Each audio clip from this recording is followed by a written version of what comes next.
Depuis aujourd'hui 5, 6 ans, il y a un phénomène que l'on rencontre de façon générale dans notre société et très particulièrement sur Internet, dans les réseaux sociaux. C'est le phénomène de l'hypersexualisation de la société, notamment de la jeunesse africaine. Aujourd'hui, que ce soit sur TikTok, que ce soit sur Facebook, on observe, n'est-ce pas, un certain laisser-aller sur le plan, n'est-ce pas, de la sexualité. Les jeunes aujourd'hui sont devenus tellement légers de façon générale par rapport à ce sujet-là, à tel point que la sexualité aujourd'hui est même devenue le fond de commerce pour plusieurs jeunes. Comment comprendre ce fléau de l'hypersexualisation de la société?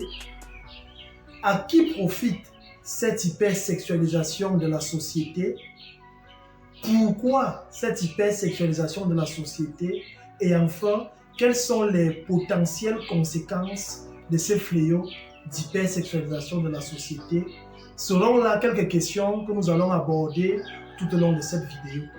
Si tu es nouveau dans cette chaîne, sache que cette chaîne est dédiée à l'éveil des jeunes Africains qui construiront l'Afrique de demain. Reste jusqu'à la fin de cette vidéo et surtout, abonne-toi en cliquant sur la touche de notification pour ne pas manquer les prochaines vidéos. À tout de suite.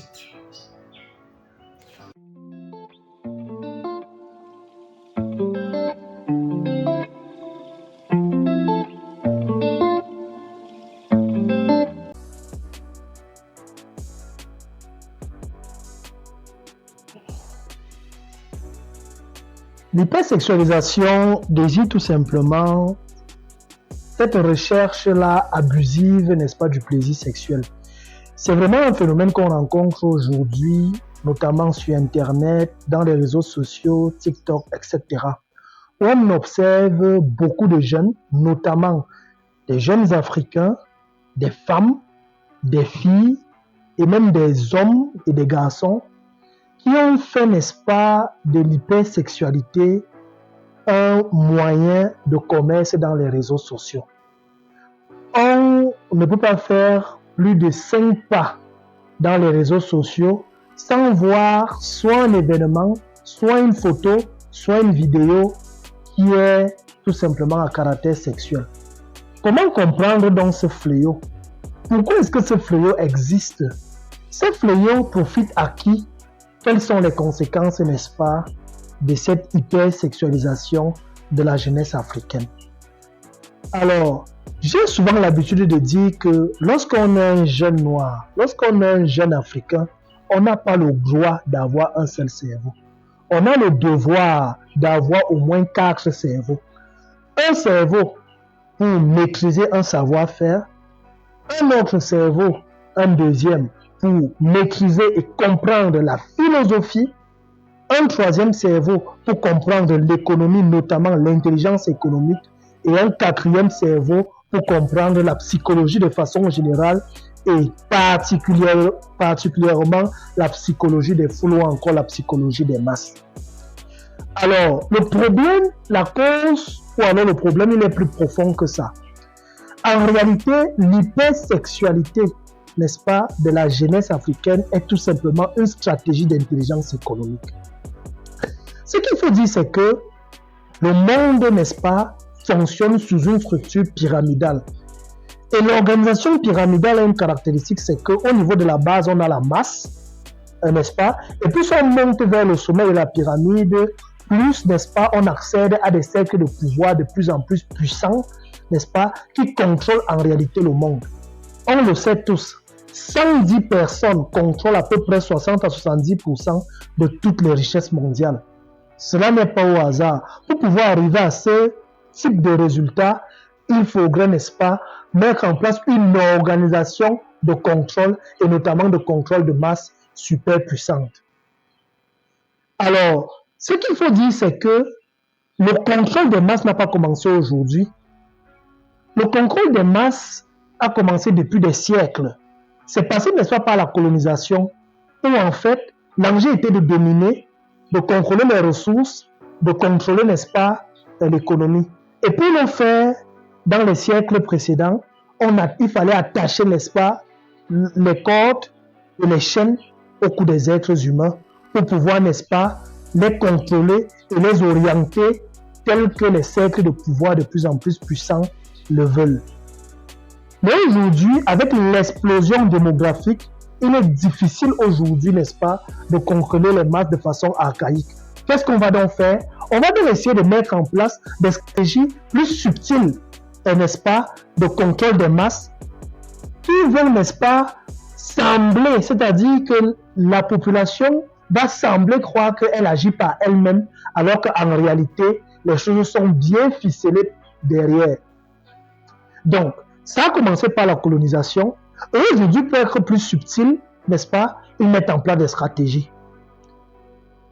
En réalité, un système, par exemple, comme la démocratie est en réalité, par exemple, une bonne stratégie, n'est-ce pas, de manipulation des masses et de contrôle. Pourquoi? C'est quoi la démocratie en réalité? Ce qu'il faut dire, c'est que dans l'histoire, ceux qui dirigeaient le monde, c'était les savants.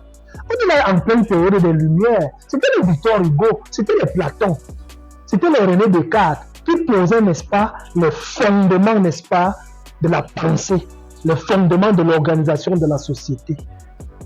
Or, plus il y a des intellectuels dans une société, moins cette société-là est manipulable. Plus il y a des intellectuels dans une société, moins cette société-là est contrôlable. Qu'est-ce qu'il faut donc faire? Il faut donc essayer de tuer les intellectuels. Nous sommes aujourd'hui dans une tendance organisationnelle mondiale dans laquelle il faut tuer les intellectuels, il faut tuer les érudits, il faut tuer les personnes qui brillent. Et il faut faire quoi? Il faut maintenant encourager, encenser, donner plus de visibilité aux médiocres, donner plus de visibilité aux ignorants. Et pour arriver à ça, il faut donc mettre en place donc des stratégies, n'est-ce pas, de contrôle et de psychologie de masse, n'est-ce pas, telles que l'hypersexualisation. Revenons dans la démocratie. C'est quoi la démocratie en réalité? La démocratie, en fait, n'est-ce pas, c'est un système de façon officielle, n'est-ce pas, c'est un système politique dans lequel le peuple a le pouvoir. Mais en réalité, ce n'est pas ça. Dans les années 1800, n'est-ce pas, avec le philosophe Gustave Le Bon, qui a beaucoup travaillé pour les cercles de pouvoir, n'est-ce pas, qui est aujourd'hui reconnu comme le père de la psychologie des foules. Gustave Le Bon, n'est-ce pas, c'est un philosophe, c'est un médecin de formation, c'est un anthropologue, c'est un sociologue, n'est-ce pas, et c'est un physicien qui est né, n'est-ce pas, le 7 mai 1841. Alors, Gustave Le Bon, n'est-ce pas, on lui donne la mission, n'est-ce pas, de pouvoir tuer le pouvoir des intellectuels. Et qu'est-ce qui va se passer? Ils vont alors penser à mettre en place la démocratie. La démocratie, c'est quoi? La démocratie, en réalité, c'est un système politique, c'est un système qui sert d'élection, n'est-ce pas, dans lequel l'intellectuel et l'ignorant ont en réalité le même pouvoir de décision. Avant, c'était les intellectuels qui dirigeaient la cité. Or, quand plusieurs intellectuels, n'est-ce pas, mais la société est contrôlable, il faut les tuer. Et il faut les tuer en faisant quoi? En enlevant leur pouvoir. Et pour enlever leur pouvoir, qu'est-ce qu'il faut faire? Il faut mettre les intellectuels au même pied d'égalité que les ignorants. En fait, c'est ça la démocratie. Dans un système démocratique, un intellectuel brillant, lorsqu'il vote, sa voix, son vote, n'est-ce pas, pèse pour une voix. Un ignorant qui est au fond du village, qui n'est pas érudit, qui ne sait même pas comment la société fonctionne, lorsqu'il vote aussi, n'est-ce pas, son vote est aussi pour voix. Et donc, vous voyez qu'avec ce système démocratique, l'intellectuel est mis au même qualité que les ignorants. Or, comme les ignorants, c'est la masse. C'est-à-dire que les ignorants ont un effectif plus important. D'accord? Comme il est plus facile de contrôler les ignorants, et comme les ignorants constituent la masse, eh bien, ceux qui dirigent dans le monde, n'est-ce pas, peuvent facilement orienter la société comme bon leur semble. Tout simplement parce que les ignorants sont facilement manipulés et que les ignorants constituent la masse. Alors, de telles stratégies, des agences, que ceux qui gouvernent le monde sont en train de mettre en place, continuent de mettre en place pour pouvoir contrôler les masses. Aujourd'hui, on parle de plus en plus donc du phénomène des influenceurs, particulièrement le phénomène d'hypersexualisation de la jeunesse. En réalité, l'hypersexualisation de la jeunesse est une stratégie d'imbécilisation de la jeunesse, notamment de la jeunesse africaine. Le fait ce n'est pas hasard, c'est bien parlé dans les grands secteurs de pouvoir. Alors, qu'est-ce qui se passe? Les statistiques de la banque, comme on disait qu'à l'horizon 2050, une personne sur 3 sera africaine. Les conséquences de cette statistiques, ça signifie que le futur plus grand marché économique de demain, c'est l'Afrique. La deuxième chose, c'est que la personne à 60 à 66% pas un jeune âgé de 19 à 27 ans. Ça veut dire que la jeunesse africaine, c'est un flambeau demain. Ça veut dire que nous devons faire une jeunesse brillante, aussi sur le plan collectif. Donc, quand c'est qu'en réalité, c'est à peu près 70% de toutes les œuvres en ressources naturelles au monde. Il faut donc faire, il faut donc imbéciliser les jeunes aujourd'hui pour qu'on ait une société d'imbéciles demain. On passe d'abord par le secteur, on finance les influenceurs, on veut former le plus des sites. On va financer l'influence, on va financer la distraction. D'accord? Et le fait de financer la distraction, pas non seulement on va financer la distraction, mais également, ils vont mettre la distraction et la médiocrité talent de la société.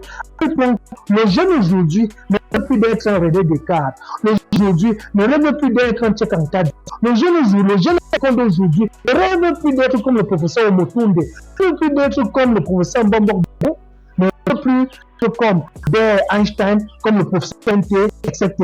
Mais rêve aujourd'hui d'être Kylian Mbappé, un Messi, n'est-ce pas? Un musicien de façon générale, un Fali.